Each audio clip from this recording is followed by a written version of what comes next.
Behold, the Lamb of God who takes away the sins of the world.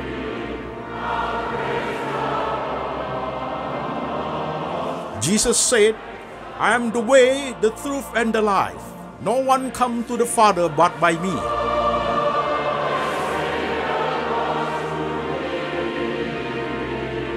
For God so loved this world, so he gave his one and the only Son.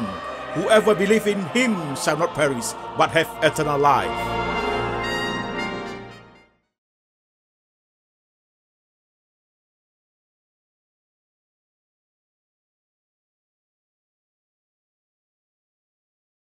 Shalom, saudara-saudara sekalian, saya Pendeta Antoni Chang. Senang bisa bertemu dengan jemaat sekalian. Salam untuk jemaat yang ada di kota-kota di Indonesia dan jemaat yang ada di kota-kota di luar negeri, saudaraku. Selamat Tahun Baru, Tuhan Yesus memberkati. Saudara sekalian, hari ini kita akan masuk ke khotbah serial yang baru.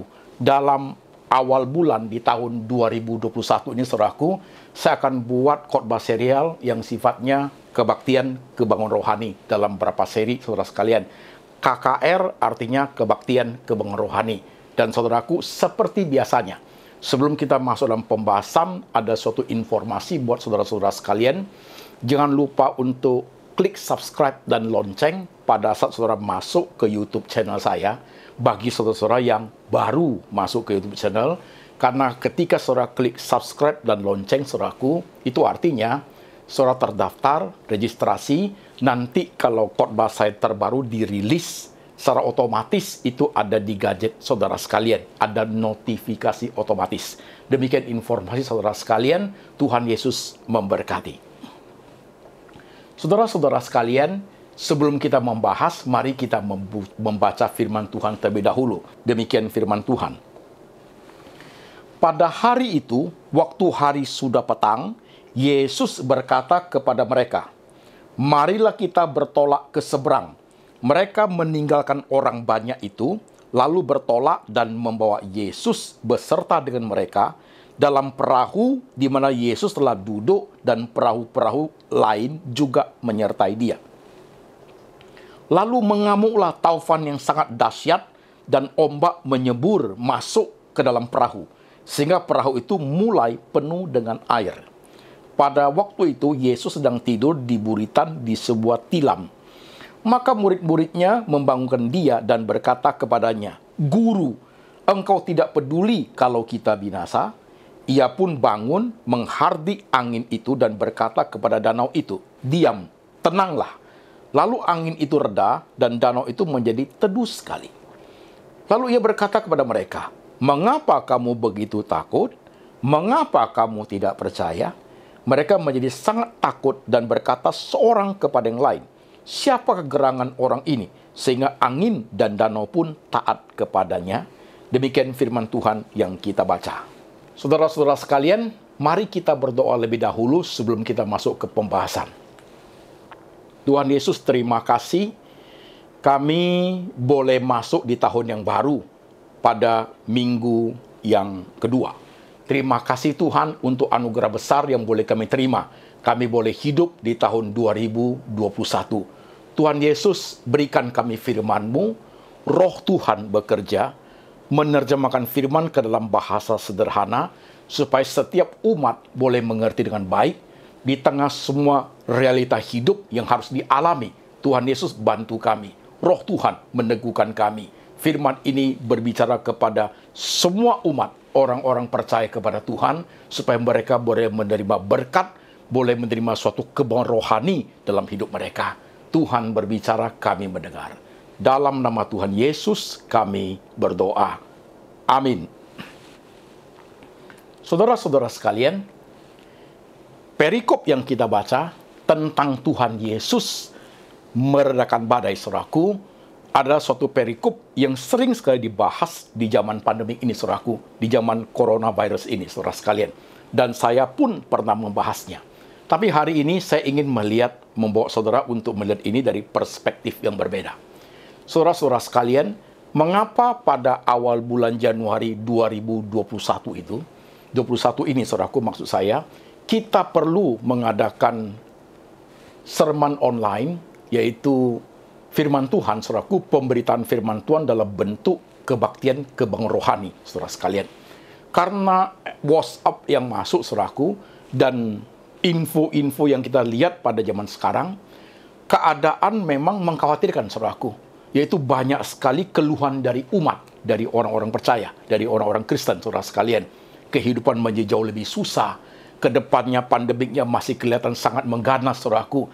Banyak sekali tim medis yang meninggal, membuat lebih panik jemaatnya dengan keadaan ekonomi yang pandemik selama 1 tahun lebih yang sudah terjadi dan sekarang masih belum tahu arahnya seperti apa, membuat jemaat imannya mulai goncang, saudaraku. Jadi dibutuhkan suatu kebang rohani dalam iman umat. Maka saya melihat hal ini perlu, maka lembaga Anthony Chang Ministry Internasional akan mengadakan kebaktian kebang rohani dalam beberapa seri, saudaraku, untuk awal Januari 2021.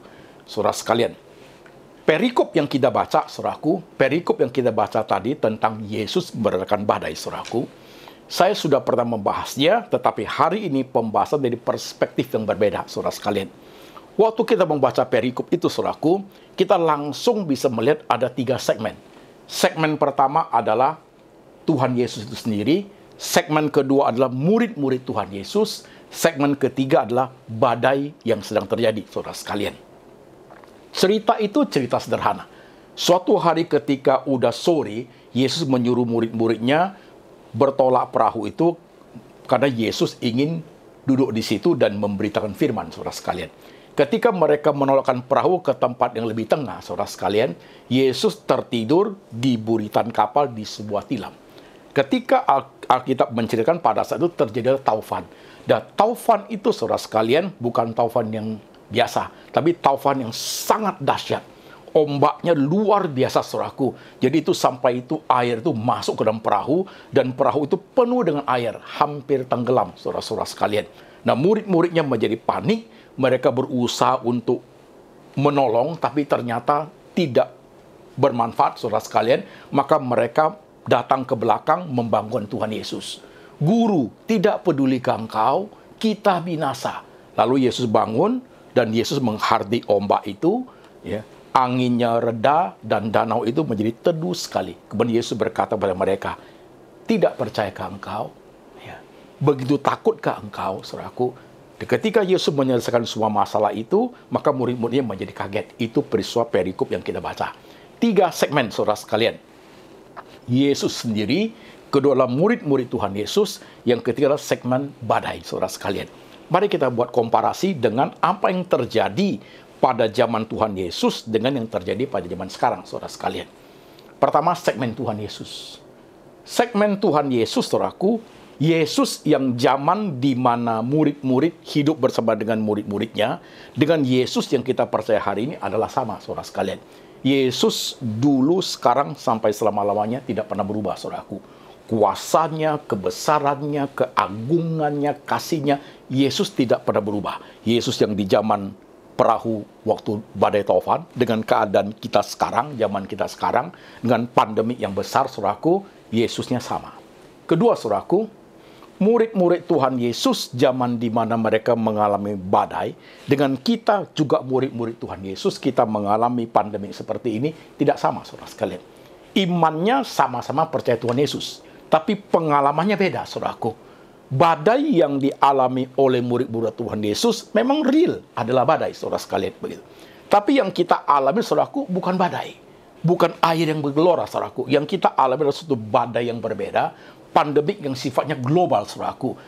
Murid-murid Tuhan Yesus mengalami badai seperti itu memang bisa merenggut nyawa, bisa mematikan. Sama dengan pandemik yang kita hadapi, saudara sekalian, itu bisa merenggut nyawa, bisa banyak kehilangan, saudaraku, bisa banyak merugikan, saudara sekalian.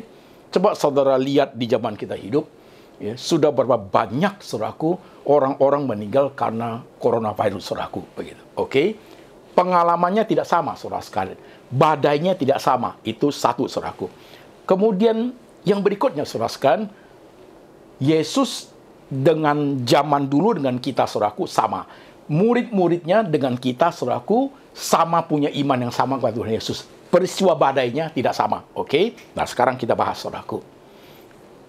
Untuk menjembatin hal seperti ini di zaman kita, Karena saya melihat jemaat mulai resah, saudaraku.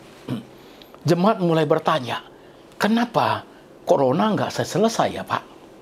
Apalagi ini akan terjadi Pak? Bagaimana ke depannya 3 bulan depan? Setengah tahun ke depan seperti apa Pak? Begitu. Janji punya janji, ya. Ada juga suntik vaksin sudah datang tapi masih belum memadai. Ya. Bagaimana kita bisa menghadapi hidup seperti itu? Sementara ekonomi jauh lebih susah, kehidupan jauh lebih susah, bisnis jauh lebih tidak baik, keharmonisan rumah tangga pun terganggu oleh karena pandemik yang sifatnya global ini, merusak segala-galanya. Dan kami, orang-orang percaya, mulai bertanya, Tuhan, kenapa hal seperti ini terjadi terus? Nah, kenapa Tuhan pada saat zaman di mana murid-murid Tuhan Yesus, ketika mereka mengalami badai, saat itu juga Tuhan selesaikan. Badai itu berhenti dan danau itu teduh sekali. Tapi badai yang kami alami secara global pandemi ini tidak berhenti saat ini.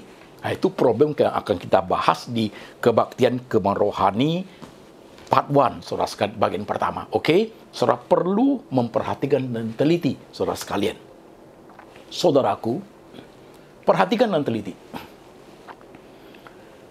Tuhan memberhentikan badai di zaman murid-murid Tuhan Yesus hidup, saudaraku.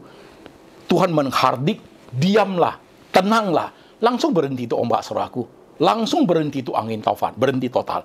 Apakah di zaman sekarang, ketika ada pandemik seperti ini, kalau Tuhan menghardik, saudaraku, berhentikah itu pandemik? Berhenti, saudaraku. Nah, masalahnya bukan di kuasanya Tuhan, saudaraku. Kuasa Tuhan tidak pernah berubah, saudaraku. Masalahnya adalah di kehendak Tuhannya. Pada saat zaman Tuhan Yesus, saudaraku, Tuhan berkehendak meredakan badai saat itu juga. Tapi di zaman pandemik secara global yang terjadi pada zaman kita ini, saudaraku, Tuhan belum berkehendak untuk memberhentikan badai corona, saudaraku. Nah, ini membedakan kita dengan murid Tuhan Yesus, saudara sekalian, pada zaman itu. Nah, ini menjadi tugas kita untuk memahami dengan baik. Karena kalau kita salah mengerti, saudaraku, kita akan makin susah hidup, saudara sekalian. Banyak sekali hal yang kita alami kesulitan karena corona ini.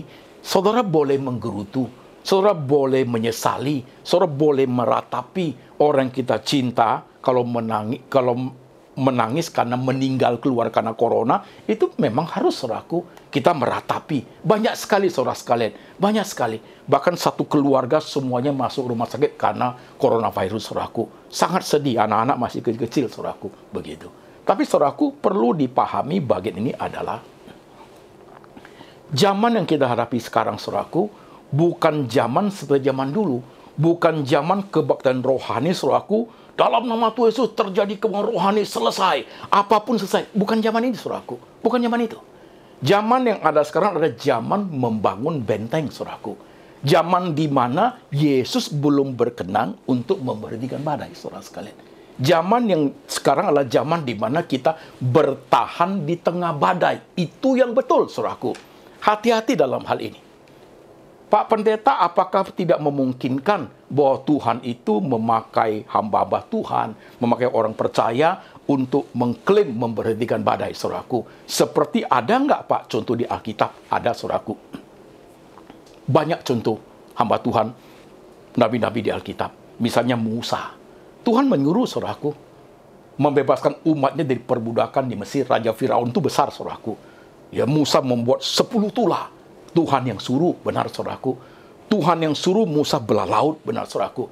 Tapi masalahnya adalah kita harus hati-hati, saudara sekalian. Karena kalau Tuhan yang suruh, saudaraku, pasti terjadi. Itu pembuktiannya. Nah, ketika kita mengatakan terjadi di Alkitab, boleh nggak terjadi zaman ini, saudara sekalian? Boleh-boleh saja. Tapi masalah adalah kita harus hati-hati. Kalau kita klaim, kita mengaku Tuhan suruh kita, nanti pembuktiannya tidak terjadi, orang akan berpikir negatif kepada kita, saudaraku. Karena harus terjadi, baru itu dari Tuhan. Nah, kalau tidak terjadi, orang akan berpikir, itu bukan dari Tuhan. Orang akan berpikir, kita karang-karang sendiri. Jadi, saudara, dalam hal ini, saudara melihat, dimensi kerohanian Musa itu besar sekali, saudaraku. Jadi, harus membedakan mana yang menurut kita, mana yang menurut kehendak Tuhan. Apa yang menjadi kata hati kita tidak sama dengan apa yang menjadi kata hati Tuhan. Harus dibedakan jelas. Kalau Tuhan berbicara seperti itu, harus terjadi, saudaraku. Kalau tidak terjadi, kita akan disalah mengerti orang. Ini bagian yang harus kita hati-hati. Jadi zaman yang ada yang kita hadapi sekarang ini, jelas sekali Tuhan Yesus belum memberikan badai corona. Jelas, saudaraku. Jadi bukan suatu kebanggaan rohani yang terjadi kesembuhan total, saudaraku. Enggak, saudaraku. Bukan suatu kebanggaan rohani adalah penyembuhan total secara global. Bukan, saudaraku. Tapi ada suatu kebanggaan rohani yang bertahan di tengah badai, saudara sekalian. Suatu perspektif cara berpikir. Kebangunan rohani di bidang Christian worldview. Kebangunan rohani di bidang faith in Christ. Kebangunan rohani di bidang intimacy with God. Ini yang harus terjadi di zaman ini, saudara sekalian. Kebangunan rohani di Christian worldview itu apa, Pak? Saudaraku, saudara, kita menggerutu kan? Kita menyesali apa yang terjadi. Kita mulai marah sama Tuhan. Kita komplain. Kita merasa kok terjadi seperti kepada saya. Tidak seperti dulu lagi keuangan saya. Tidak seperti dulu lagi rumah tangga saya. Saya kehilangan beberapa keluarga tercinta. Meninggal karena corona. Kan, saudaraku. Oke. Jikalau kita menggerutu terus, saudaraku, itu tidak akan menolong kita kebangunan rohani di perspektif Christian worldview, saudaraku. Cara pandang Kristiani terhadap masalah yang kita hadapi, saudara sekalian. Toh kalau kita menggerutu terus sampai ujungnya, tetap kita akan jalani, saudaraku. Tapi kita tidak bertumbuh. Kebangunan rohani bilang cara berpikir itu nggak tumbuh, saudaraku. Kita akan menjadi orang yang terus cepat pikirannya. Terus merasa Tuhan itu kok begini, Tuhan itu kok begini. Tuhan kok seperti kalimat-kalimat kita, seperti kita menggurui Tuhan, saudaraku. Hati-hati di bidang ini. Justru Tuhan belum memberhentikan pandemi, saudaraku, kesempatan untuk membangun suatu kebangunan rohani di bidang Christian worldview. Cara berpikir Kristianinya. Cara pandangnya, saudara sekalian. Saya pernah ngomong di episode-episode yang terdahulu, ada satu jemaat memberi kesaksian, saudaraku. Dia dalam corona ini dia mengalami banyak sekali kesulitan. Dia kehilangan pekerjaan, kehilangan deposito, bahkan keluarganya berantakan, hubungan suami istri yang tidak baik, saudaraku. Kematian keluarga tercintanya. Suatu hari, temannya seimani memberikan satu khotbah dari saya yang judulnya, Ketika Tuhan Tidak Seperti Aku Harapkan. Atau judul yang Ketika Aku Kehilangan, saudaraku. Ketika dia mendengarkan khotbah itu berkali-kali, ya, berapa bulan kemudian dia memberi kesaksian. Dengan mendengar khotbah itu, dia mulai bisa berpikir bagian-bagian pikiran yang lain perspektifnya. Dulu pikirannya Tuhan kok begini, Tuhan kok meninggal keluarga saya, Tuhan kok harta saya habis. Terus berkokok, saudaraku. Akhirnya orang itu tidak akan tumbuh apa-apa. Pikirannya tidak akan meluas. Tidak ada kebangunan di bidang cara berpikir dia, saudaraku. Maka pemahaman tentang Tuhan akan menjadi sempit terus, saudaraku. Tapi dia bisa bersaksi. Dengan saya mendengar berapa kali khotbah itu, saya mulai melihat bagian yang lain. Yang tidak pernah saya pikir. Nah, ini yang saya mau, saudaraku. Kesempatan masih ada. Pandemik sudah setahun lebih, saudaraku, corona ini. Dan Januari ini masih tetap corona, saudaraku. Kedepannya masih banyak hal yang kita belum tahu, saudaraku. Justru kesempatan bertumbuh suatu kebangunan rohani di bidang Christian worldview, saudaraku. Nah, sekarang saya tanya, mau nggak saudara seperti itu? Pak, aku nggak mau lah, Pak. Saya nggak mau berpikir begitu. Pusing lah, Pak. Yang penting saya percaya saja. Nah, saudara sekalian, kalau you seperti itu, kamu akan mengalami kesulitan. Akan mengalami kesulitan, saudaraku. Kenapa? Kamu tidak bertumbuh dalam cara berpikir. Dan kalau Christian worldview tidak bertumbuh, bagaimana faith in Christ-nya bisa tumbuh? Jadi iman dalam Yesus bukanlah iman yang terjadi mujizat, bukan itu, saudaraku. Tapi iman yang bertahan sekalipun banyak hal yang saudara alami. Sekalipun banyak hal yang harus saya hadapi. Sekalipun banyak hal yang kurang pada diri saya. Sekalipun aku tidak seperti dulu lagi. Tapi aku percaya Tuhanku, Tuhan yang besar. Itu kebangunan rohani di bidang itu loh, saudaraku. Jadi dengan iman kamu mengalahkan dunia. Kebangunan rohani yang faith in Christ-nya, kebangunan rohani iman yang percaya kepada kedaulatan Tuhan, saudaraku. Artinya, Tuhan berhak menentukan kapan itu badai berhenti. Jikalau Tuhan belum memberikan badai itu, saya sebagai orang percaya, saya bersandar sepenuhnya kepada kedaulatan, kepada haknya Tuhan. Saya survive. bertahan di tengah badai. Itu faith in Christ, saudaraku. Beriman dalam Yesus. Nah, jikalau Christian worldview itu kebangun rohani baik, kebangun rohani di bidang faith in Christ-nya baik, saudaraku, intimasinya akan ikut terbangun juga. Kedekatan dengan Tuhan itu terjadi juga kebangun rohani. Nah, sekarang kalau itu tidak terjadi, saudara, intimasi, kedekatan saudara dengan Tuhan nggak dekat kan? Saudara merasa Tuhan tidak peduli lagi. Saudara merasa Tuhan tidak mendengar doa. Saudara merasa mujizat kok nggak terjadi. Saudara merasa kenapa seperti ini. Saudara merasa Tuhan jauh di sana, nggak mau pusing kita lagi. Saudara merasa Tuhan kok tidak peduli saya. Saya sudah ini, sudah ini, sudah ini. Saya sudah memberikan persembahan, saya sudah ini. Kenapa tidak terjadi? Kenapa Tuhan tidak tolong saya? Pertanyaan itu terus, saudaraku. Intimasi itu menjadi hilang. Karena kita mulai negatif thinking sama Tuhan. Jadi, saudaraku, kebangunan, kebaktian, kebangunan rohani, bagian pertamanya, saudaraku, adalah kebangunan rohani di bidang Christian worldview, cara berpikir. Kebangunan rohani di bidang iman dalam Kristus. Kebangunan rohani di bidang, saudaraku, kedekatan dengan Tuhan. Jikalau tiga-tiga ini tidak ada kebangunan rohani, saudaraku, kita hopeless menjadi orang Kristen. Kita hanya bermimpi, ya, terus mendesak Tuhan, terus klaim Tuhan, terus memojokkan Tuhan, terus memaksa Tuhan supaya mujizat terjadi, supaya corona itu berhenti. Jadi kita itu sudah melebihi Tuhan. Kita itu menggurui Tuhan, saudaraku. Kita tidak lagi menjadi murid Tuhan Yesus yang taat ikut apa maunya Tuhan. Mengerti saudara zaman seperti ini?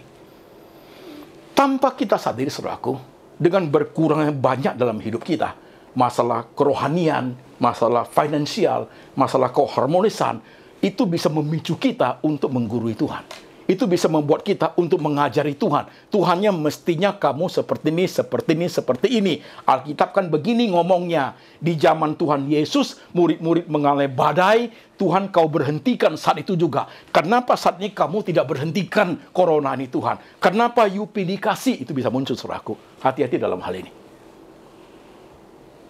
Akan banyak murid-murid Tuhan Yesus yang saat ini, saudaraku, akar pahit, kecewa. Ibadah pun sudah tidak, yang online pun tidak mau. Berdoa pun sudah hambar rasanya untuk mengeluarkan kata-kata, saudaraku. Apalagi disuruh melayani, nantilah itu. Sudah tidak ada kesempatan. Terlampau capek saya, Pak. Banyak sekali persoalan rumah tangga saya, Pak. Persoalan bisa saya untuk urusan pelayanan, nantilah itu juga belum bisa ke gereja. Kita menggunakan 1001 macam alasan, saudaraku, pelayanan menjadi berhenti total. Karena kita merasa kepentingan saya Tuhan tidak nomor satukan. Itu adalah suatu ironis, itu suatu tragedi di bidang kerohanian, saudaraku. Yes. Hati-hati, saudaraku, apa yang saya katakan hari ini. Tanpa saudara sadari, yang saya katakan itu seperti pedang menusuk jantung saudara. Ya, itu mungkin sudah terbesit dalam pikiran saudara sudah lama. Saudara merasa dengan cara begitu membuat saudara itu doa pun hambar. Saudara tidak merasa roh kita itu menyala-nyala lagi untuk Tuhan, saudaraku. Saudara merasa pelayanan itu berhenti total. Karena saya lagi susah, Pak. Karena saya lagi ini, Pak. Karena saya lagi ini, Pak. Ya nantilah soal rohani, Pak. Justru, saudaraku, masa rohani adalah masa nomor 1, saudara sekalian. Karena ketika kita mulai tumbuh kerohanian kita, perspektif kita bertumbuh baik, kita akan melihat cara kerja Tuhan di tengah zaman ini. Suatu kebangunan rohani sedang berkebangunan rohani yang membangun benteng yang kukuh. Ya, suatu membangun benteng yang kokoh di tengah badai. Menanti saatnya badai itu berhenti, kita perlu benteng yang kokoh. Suatu kemaruhan yang diharuskan terjadi pada zamannya. Itulah kehendak Tuhan, saudaraku, di zaman ini. Kehendak Tuhan bukan memberikan badai. Kehendak Tuhan adalah, bagi kita adalah sedang membangun suatu benteng yang kuat. Sampai waktunya tiba, Tuhan berkenan, baru badai itu berhenti, saudaraku. Jangan mimpi ke depan. Jangan ke depan yang selalu mengada-ngada depan. Jangan menciptakan prediksi-prediksi ke depan. Jangan bernubuat yang ke depan yang belum tentu terjadi dan tidak terjadi, kita akan salah dimengerti orang, saudaraku. Lebih baik zaman seperti ini kita membangun benteng yang kukuh, bertahan di tengah badai yang sedang menggelora ini, saudaraku. Saudara ingat papan selancar air? Kalau saudara surfing, saudaraku, papan selancar air itu, mereka yang main papan selancar air itu ketika ombak itu datang, mereka akan menyelaraskan dengan ombak itu. supaya mereka bisa naik ke atas. Kapan waktu mereka turun, saudaraku? Jikalau mereka berhadapan sengaja ditabrakkan dengan ombaknya, saudaraku, mereka akan jatuh. Nah, zaman kita, saudaraku, waktu kita hidup membangun benteng, kita juga sedang menyelaraskan apa yang sedang terjadi pada saat ini, saudaraku. Untuk melihat situasi kondisi yang ada. Cara berpikir kita ikut main di dalamnya. Iman kita ikut main di dalamnya. Karena kita percaya, saudaraku, badai pasti berlalu. Kemudian kedekatan dengan Tuhan itu menjadi sangat penting untuk memahami Tuhan pasti melihat semua apa yang terjadi, semua apa yang kita alami sampai hari ini. Saudara sekalian, mengerti engkau? Saya rindu hari ini. Kebanggaan rohani yang terjadi adalah kebanggaan rohani di bidang cara berpikirmu. Kebanggaan rohani di bidang imanmu yang cara memahaminya pas, saudaraku. Kedaulatan Tuhan, kebesaran Tuhanlah, kehendak Tuhan yang akan terjadi di tengah-tengah pandemi seperti ini. Dan keintiman dengan Tuhan tidak kurang sama sekali, tidak menjadi minus, malah bertambah karena kamu sudah bisa melihat dari berbagai perspektif apa yang sedang terjadi, pandemi yang sedang terjadi, Tuhan maunya apa. Mengertikah engkau, saudara sekalian? Saya nggak tahu apa yang terjadi padamu hari ini. Saya nggak tahu air matamu sudah berapa banyak yang dialirkan. Saya tidak tahu berapa kali engkau sudah menarik nafas panjang. Saya tidak tahu berapa kali engkau sudah merasa sangat putus asa sama Tuhan. Saya tidak tahu sudah berapa banyak kata-kata yang mungkin tidak baik yang kamu ucapkan sama Tuhan. Saya juga tidak tahu rohanimu seperti apa sekarang, saudaraku. Tapi yang saya tahu adalah ketika engkau menghadapi corona ini, saudaraku, engkau kehilangan banyak hal. Kehilangan banyak hal. Dan oleh sebab itu, saudara-saudara sekalian, dengan iman yang seperti ini zaman ini, saudaraku, kita bisa saja kehilangan banyak hal, saudaraku. Tapi itu tidak akan mengurangi. Tidak akan membuat kita, rohani kita menjadi mundur, saudaraku. Aku boleh mengalami banyak hal dalam hidup ini. Tapi rohaniku, cara pandangku, imanku, kedekatanku dengan Tuhan, tidak satu pun akan runtuh oleh karena banyak hal yang harus saya alami. Saudaraku, Allah benteng yang kukuh. Bertahan dalam hidup yang Tuhan sediakan buat kita. Zaman murid-murid Tuhan Yesus di tengah badai itu tidak sama dengan zaman kita, saudaraku. Cara menghadapinya berbeda, saudaraku. Mereka selesai badai mereka. Kita tidak, saudaraku. Kita dibutuhkan suatu kehidupan yang jauh lebih baik. Dibutuhkan suatu kekuatan iman yang jauh lebih teguh, saudaraku. Karena badai belum berlalu. Badai masih menunggu tangan Tuhan bekerja, saudara sekalian. Bawa firman ini pulang. Saya tahu apa yang ada dalam pikiranmu pada saat engkau merasa engkau tidak seperti dulu lagi. Engkau tidak sejaya dulu lagi. Engkau tidak sehebat dulu lagi. Penghasilanmu tidak sebanyak dulu lagi. Keadaanmu tidak sesenang dulu lagi. Tapi itu menjadi secondary, saudaraku. Jangan sampai rohanimu menjadi gugur. Jangan sampai imanmu menjadi runtuh. Jangan sampai kedekatanmu dengan Tuhan menjadi hancur. Itu benar-benar tragedi kehidupan, saudara sekalian. Dengarkan baik-baik. Saudara-saudara yang ada di kota manapun. Jemaat yang dalam usia berapapun, saudaraku. Dan kondisi yang bagaimanapun yang kamu hadapi. Kematiankah? Kesulitankah? Kesusahankah, saudaraku? Hari ini, kebanggaan rohani yang Tuhan tawarkan buat engkau. Engkau alami. Kau ingat. Kau pelajari dengan baik-baik. Apa yang kamu alami semua, saudaraku. Baik, jemaat sekalian.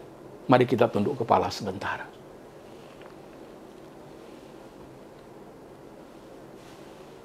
Saudara-saudara sekalian, engkau yang ada di kota-kota di Indonesia, baik yang ada di Bali, Sumatera, Jawa, Kalimantan, Sulawesi, Irian Jaya, di berbagai kota di Indonesia ini. Saudara yang ada di luar negeri, baik di Australia, di Amerika, Eropa, di Asia, bahkan di Afrika, saudaraku. Saudara yang ada pada saat ini, mungkin waktumu di sana adalah subuh, pagi, malam, atau siang. Dengarkan firman Tuhan hari ini. Lihat dirimu sendiri-sendiri. Pada saat saya memberikan firman, kau merasa apa yang kau alami seperti engkau melihat cermin. Kau melihat seperti Tuhan sedang berkata-kata kepadamu. Tuhan sedang menguraikan bagian-bagian yang kamu hadapi. Tuhan ingin memberitahu kepada engkau. Ini waktunya engkau membangun benteng rohani yang kuat. Ini waktunya engkau mengalami kebanggaan rohani di bidang cara berpikirmu. Ini waktunya engkau membangun kebanggaan rohani di saat imanmu kepada Tuhan. Ini waktunya kebanggaan rohani di bidang kedekatan you dengan Tuhan. Pahami dengan baik cara kerja Tuhan. Lihat dirimu masing-masing. Bilang sama Tuhan, Tuhan ajarku mengerti semua rencanamu. Bilang sama Tuhan, Tuhan tolong imanku yang mulai porak-poranda ini, Tuhan bangun dengan baik. Bilang sama Tuhan, kedekatanku dengan Tuhan selama ini tidak bisa dipertahankan lagi. Karena apa yang sudah Tuhan kasih, seperti Tuhan ambil kembali. Bicara sama Tuhan hari ini. Kasih tahu dia. Minta Tuhan bangun benteng kerohanianmu. Supaya engkau mampu bertahan di tengah badai. Badai belum berlalu, masih terjadi sampai saat ini. Itu artinya Tuhan belum berkenan untuk memberhentikan badai. Jangan paksa Tuhan, jangan klaim Tuhan, tapi taat kepada Tuhan. Bertahan di tengah badai. Hapus air mata. Berani menyikapi dengan baik bahwa suatu hari Tuhan pasti buat badai itu berlalu. Itu imanmu, itu komitmenmu, saudaraku. Untuk saat-saat seperti ini, banyak hal yang bisa terjadi. Tapi engkau harus bertahan. Engkau harus berlindung sama Tuhan dengan segala situasi kondisi yang ada. Doa sendiri-sendiri. Beritahu kepada Tuhan. Kebanggaan rohani hari ini bukan kebanggaan rohani kesembuhan, bukan kebanggaan rohani berkat, bukan kebanggaan rohani bisnis bangkit lagi, bukan. Tapi kebanggaan rohani di bidang cara berpikirmu. Kebanggaan rohani dalam pemahaman imanmu yang pas dengan zaman yang ada sekarang. Kebanggaan rohani, kedekatan dengan Tuhanmu dibangun dengan baik. Maukah engkau? Sudikah engkau mengalami seperti itu?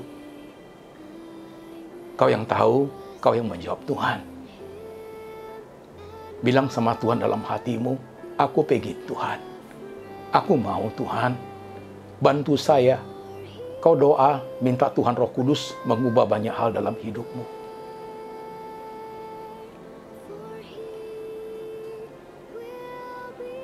Tuhan, hamba berdoa, di tengah badai seperti ini, kami percaya Tuhan belum berkenan untuk memberikan badai. Kami percaya Tuhan menyediakan kesempatan kepada kami untuk membangun benteng yang kukuh. Tuhan beri kami kesempatan untuk bertahan di tengah badai. Terima kasih Tuhan. Dengan segala situasi kondisi yang harus kami hadapi, dengan segala keadaan yang harus kami alami, di tengah kerugian, kekurangan, tapi Tuhan, ajar kami melihat bagian-bagian yang sedang terjadi dengan baik. Beri kami mata rohani yang kuat Tuhan. Ajar kami boleh berpikir dengan baik seperti Tuhan berpikir. Dan beri kami hati seperti hati Tuhan. Sehingga apapun yang terjadi yang kami alami, hubungan kami dengan Tuhan tetap baik. Hubungan kami dengan Tuhan tidak sedikit pun berkurang. Pelayanan kami kepada Tuhan malah berkobar-kobar untuk kebesaran nama Tuhan. Dalam hal apapun, Tuhan tidak boleh dipersalahkan. Dalam hal apapun, Tuhan tetap bijak. Dalam hal apapun, Tuhan tetap adil. Dalam hal apapun, Tuhan tetap berdaulat dan berkuasa dalam hidup kami. Tuhan berkuasa atas seluruh alam semesta. Tuhan tolong setiap kami. Di tengah badai begini, kami boleh melihat kebesaran-Mu, keagungan-Mu sedang bekerja di tengah zaman kami. Terima kasih Tuhan untuk zaman COVID yang boleh kami arungi. Kami tahu Tuhan sedang bekerja. Kami tahu Tuhan sedang ada di perahu kehidupan kami. Terima kasih. Hamba berdoa Tuhan Yesus. Letakkan tangan-Mu di atas kepala jemaat Tuhan, supaya pikiran mereka diperbaharui. Cara berpikir dengan segala keadaan terjadi diperbaharui oleh firman. Hamba berdoa tangan-Mu diletakkan di hati mereka, supaya kedekatan dengan Tuhan tidak sirna oleh karena banyak hal yang harus dihadapi. Tidak sirna oleh karena kesedihan, kekurangan air mata, kehilangan harus dialami. Bahwa iman mereka bertumbuh sekalipun mereka tidak melihat apa yang mereka ingini terjadi. Tapi iman mereka percaya kepada kebesaran, kedaulatan Tuhan yang sedang menguasai seluruh alam semesta yang ada. Terima kasih Tuhan. Hamba berdoa di Indonesia, Tuhan memberkati. Hamba berdoa di luar negeri, di Amerika, di Australia, di Eropa, di Afrika. Tangan Tuhan bekerja meneguhkan iman jemaat. Ajar kami bertahan di tengah badai. Ajar kami, Tuhan, untuk bertahan di tengah gejolak zaman. Ajar kami untuk lebih dekat kepadamu, Tuhan. Terima kasih, Tuhan, dengar kami berdoa. Dalam nama Tuhan Yesus, kami berdoa. Amin.